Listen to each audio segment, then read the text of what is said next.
The dashboard's Trending Terms report attempts to reveal the most significant words and phrases being used in any healthcare conversation, according to Symplur's natural language processing algorithm. So what I chose to do here was take a look at a single day from last year's ASCO conference.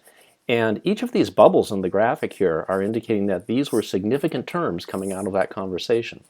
On the far right, these were the terms that were, according to the algorithm, significant and unique to that single day, as compared to those terms that were significant and unique to the previous day, and what those 2 days had in common.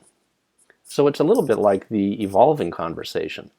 What was important, what continues to be important, and what's newly important in the ongoing conversation. Or we can compare what's unique about different stakeholder groups. So for example, if I choose from these buttons up here, I'll select doctors. And in this case, we'll rerun the algorithm, this time looking to see what it is that the doctors were talking about and what was most significant among their conversation. And when we do that, you can see in the green bubbles off to the right here, these are the significant terms that were unique to doctors, as compared to all the other stakeholders in the conversation and what those two groups had in common.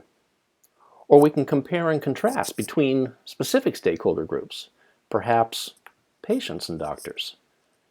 And when we do that, again, we'll rerun the algorithm, this time only including tweets coming from those two stakeholder groups.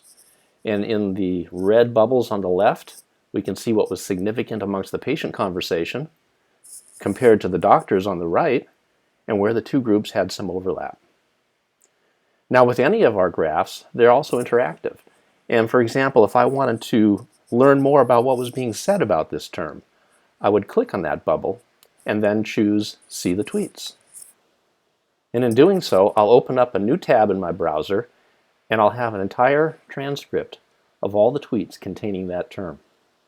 Simple yet powerful content discovery in just a few clicks.